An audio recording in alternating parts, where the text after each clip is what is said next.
Hello, everyone. I have 12:30, so we're going to go ahead and start. I would like to introduce today's presenter, Jane Hoff, who is presenting The Power of Positive Thinking. And Dr. Hoff is the coordinator of academic wellness and assistant teaching professor at the Pennsylvania State University Ross and Carol Nese College of Nursing. So we want to welcome Dr. Hoff, and Dr. Hoff, we'll let you go ahead and get started. Great. Thank you so much. Welcome, everybody, and a special thank you to Dr. Melnick for hosting these wonderful Wellness Wednesday webinars and providing guidance and direction for all of us here in the Big Ten. I'm truly honored to present this presentation and represent Penn State here today. The topic for this webinar is the power of positive thinking. Learning the thumbs up attitude. So let's get started. Before we get started, I would like everyone to make sure that they have a pen and paper handy. You'll need them as we go through the webinar. You may want to be jotting some things down, and at some point I am going to ask you to write something down. So if you make sure that you have that with you. So what's going through your mind right now? Are those thoughts positive or negative? Most likely, you'll find yourself thinking negatively at some point during the day. Did you know that if you turn those negative thoughts around as they're happening, you'll notice that you will feel emotionally better? So how does that happen? When we think positively, we will be happier and have less stress. How we think affects how we feel and how we behave. Melnick and Hoeing call this the thinking, feeling, and behaving triangle. This is a metacognition, the understanding of one's own thought processes. So according to Melnick and Hoeing, many times there is a stressor or trigger event that prompts us to have a negative belief or thought, such as maybe someone criticizing your work or a slow-moving vehicle in front of you that is making you late for an appointment.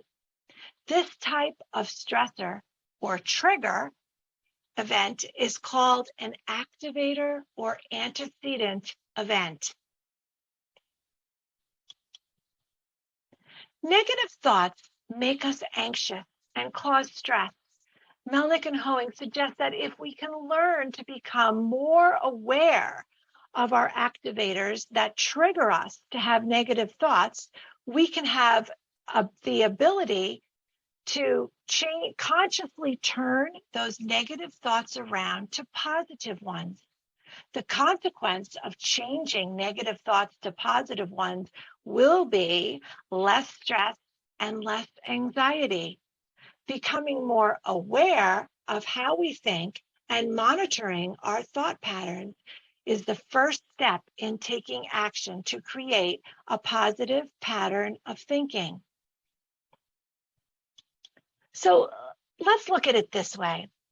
Our brains are like computers. In fact, modern neuroscience suggests just like a computer, the brain receives information, processes it, and then carries out the proper functions it was programmed to do. But like a computer, if negative thoughts go into the brain every day, it will store them, and the programmed output will be negative as well. So we need to reprogram our brains with positive input, like reading positive books, being around positive people, and saying positive statements and words of praise to ourselves and others every day.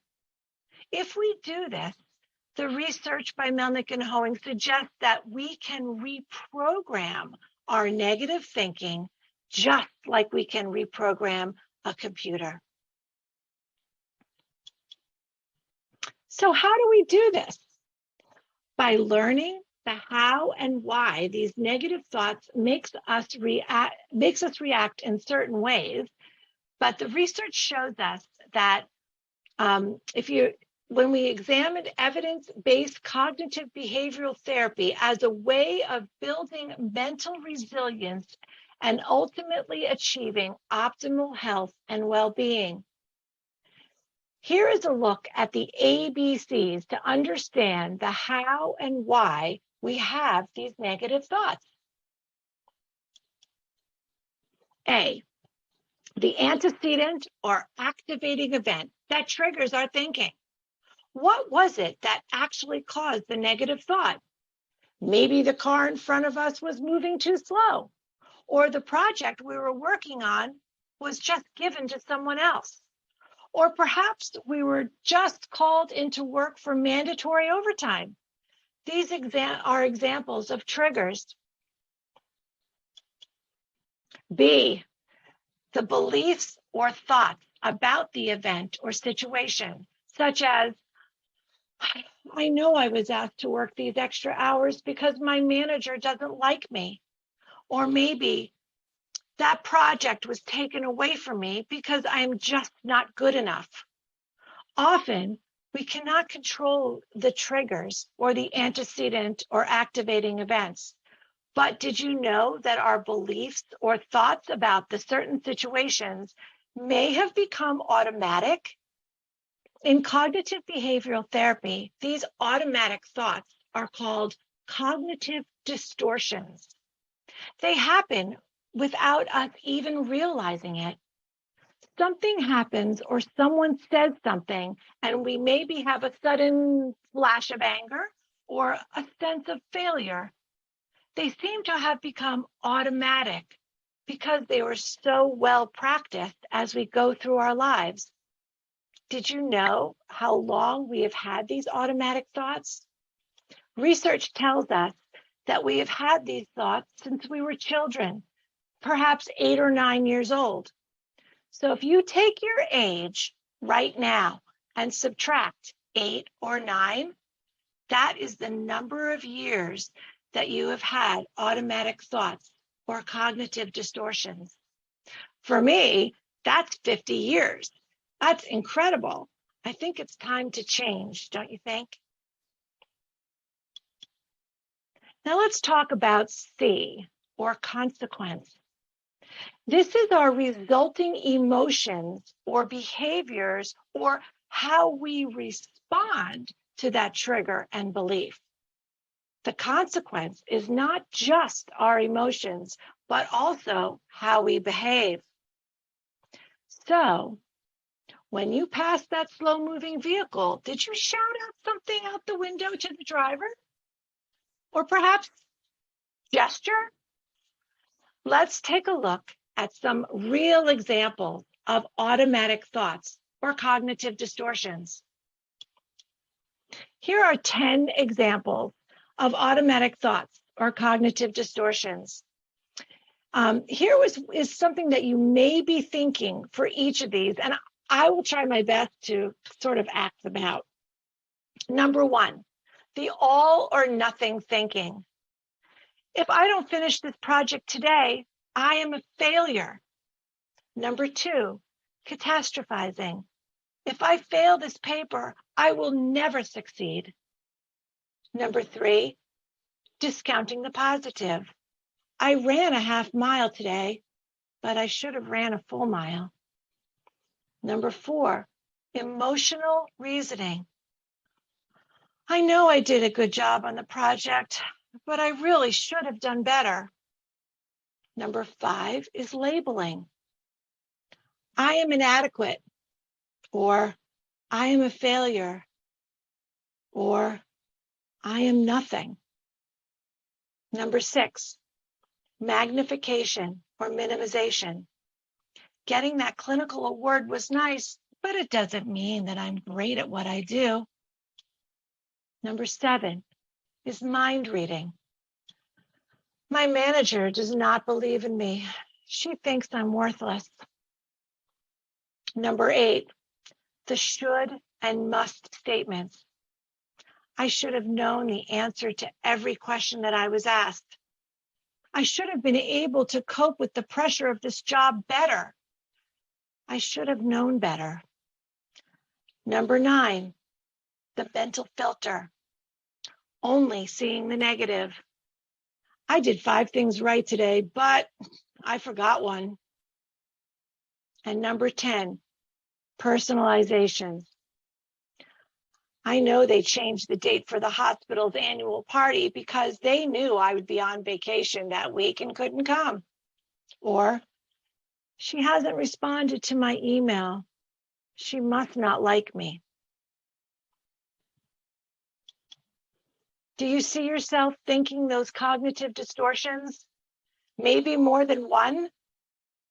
So we must find ways to stop these types of automatic negative thoughts and beliefs and turn them around so that our emotions and behaviors and consequences are more positive.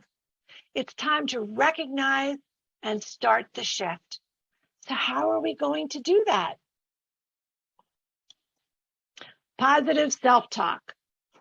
So one way of turning it around is to change the way you talk to yourself. Positive self-talk helps us focus our thoughts on positive reinforcement, praise, and gratitude. We may not believe the positive thought yet, but we must get our brains to believe it.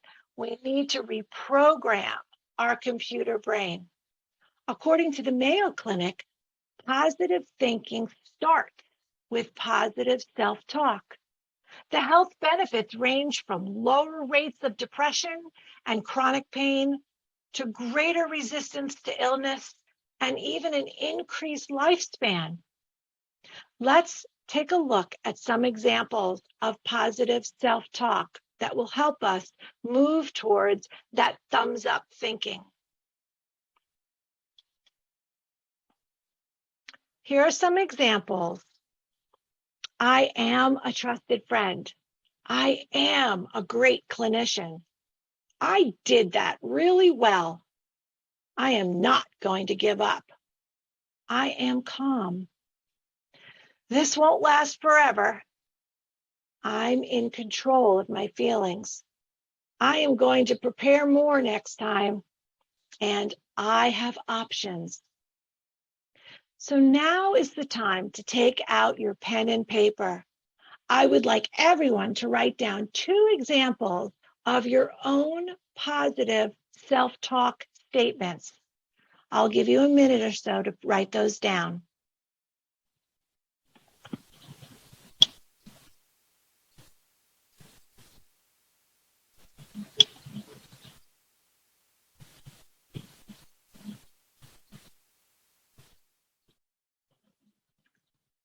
Doctors Melnick and Hoeing suggest to always use the present and future tense when creating your self-talk statements. Remember, we may not believe the statements yet, but we must get our brains to believe it. So let's try together to reprogram our negative brain. Even if it seems awkward to you at first, it's important to say positive self-statements twice daily. Try to phrase your statement in the present and pick 2 positive self-statements in areas that you want to work on and say them 10 times in the morning and 10 times in the evening. Maybe when you're driving to and from work. Try to do this even if you don't feel like doing it at all. First, also, another action that helps is to put a rubber band on your wrist. And when you catch yourself saying something negative, gently snap the rubber band. Gently snap the rubber band. The first week, I was snapping that rubber band all the time. Now it's just occasionally.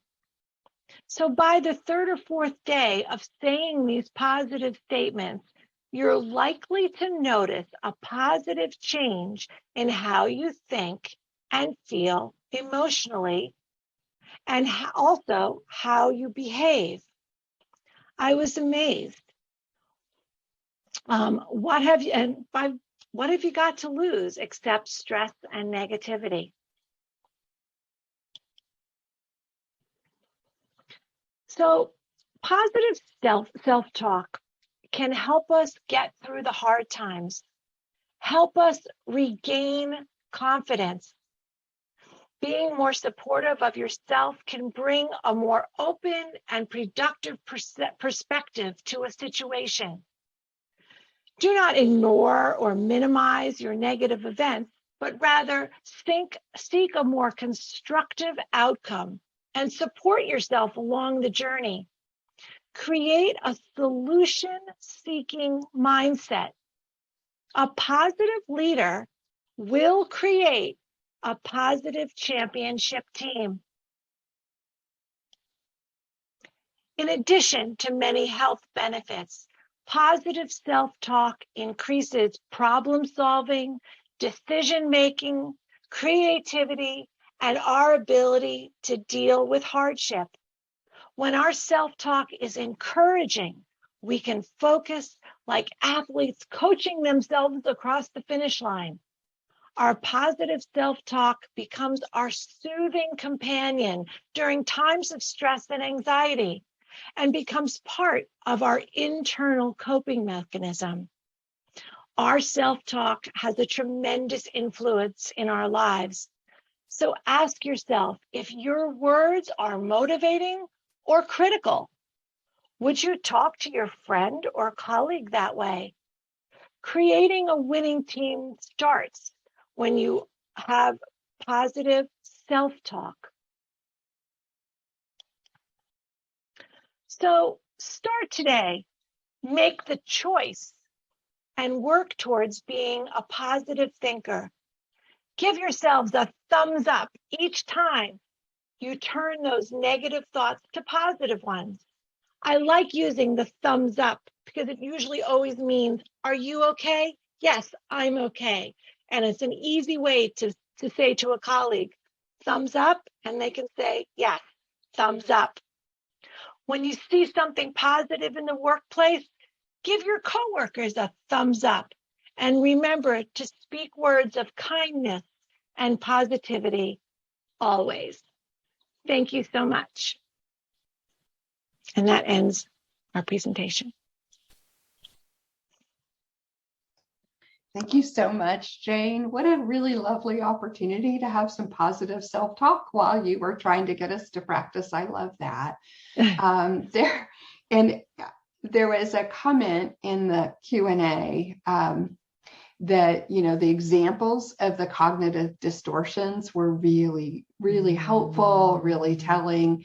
And the person who had made that comment was encouraged to know that your slides as well as the recording are going to be posted for review later. So that's nice. So we can review more positivity later. I think that it's interesting that you had commented that positivity is a choice versus cognitive distortions happening automatically.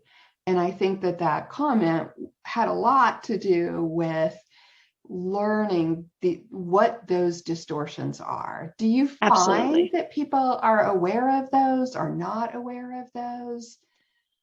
Well, I think that once they realize that their negativity is affecting their life, that they would start to introspect and look at the things in their life that may be becoming negative or that are negative, or the way they respond to people is negative.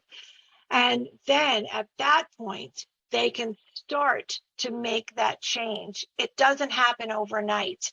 It's something that's going to take time.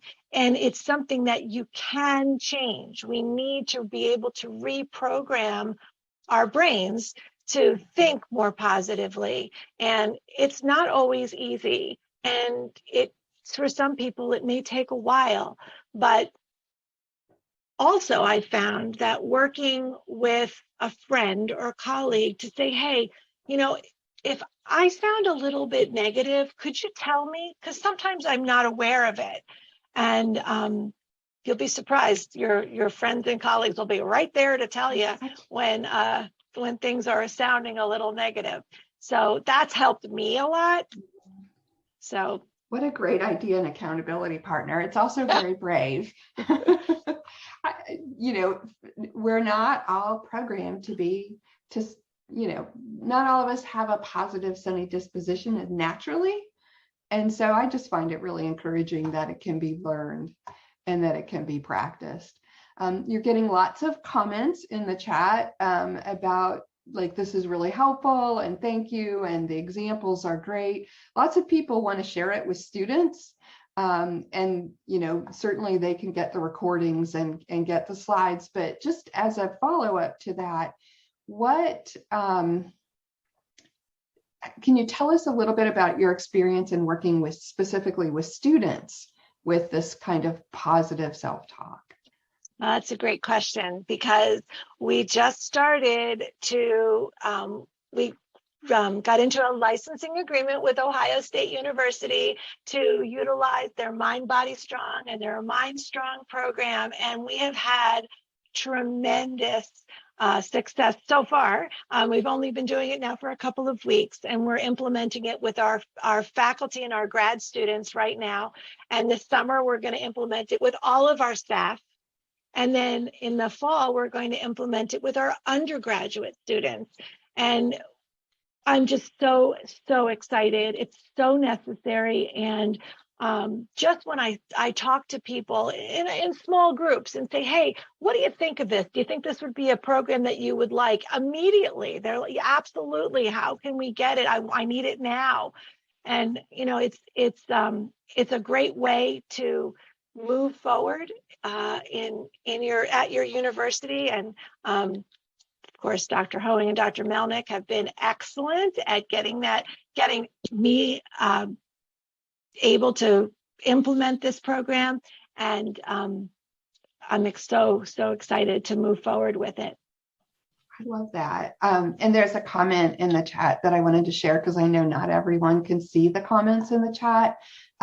But it's a Bern Milnick comment, so I will say that, just like healthy lifestyle, behavior change takes 30 to 60 days of practice, so does thought change. And she said, as Jane says, it doesn't happen overnight. It takes a lot of practice, as we don't even realize the negative thoughts that go through our minds every day. The key is to catch them, check them, and change them.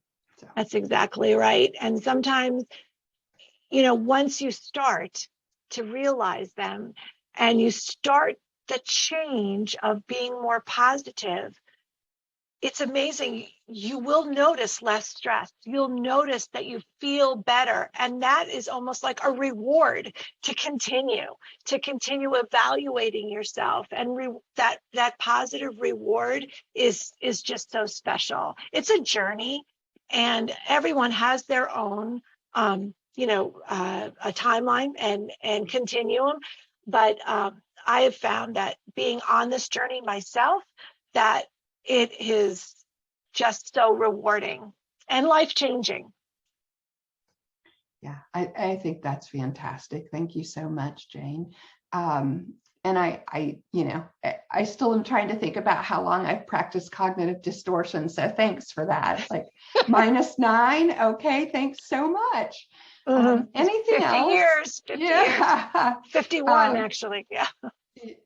Yeah, maybe more for me. And then so Rebecca also put in the chat the link to the Mind Strong or Mind Body Strong program. So, this piece of practicing positive self-talk and catching cognitive distortions, if we start there and start our practice, I think just what a really great way to have a true Wellness Wednesday today. Jane, any other comments as we kind of wrap this up today? I don't think so. I just think it's a great way to start off the week. If we want to look at Wellness Wednesday as the first day of the week, to get started from here on out. And you'll notice that even in your workplace, in your environment, that people will be drawn to you, and people will want to know, well, what is it? What are you doing that's making you so positive and happy? And that's what you can just remind them, that we can do this together. Thumbs up. All right, thumbs up. Thank you so much. Lots of positive comments in the chat, lots of thank yous, and everyone have a great day. Yeah, thank you so much. It's been an honor. Thank you.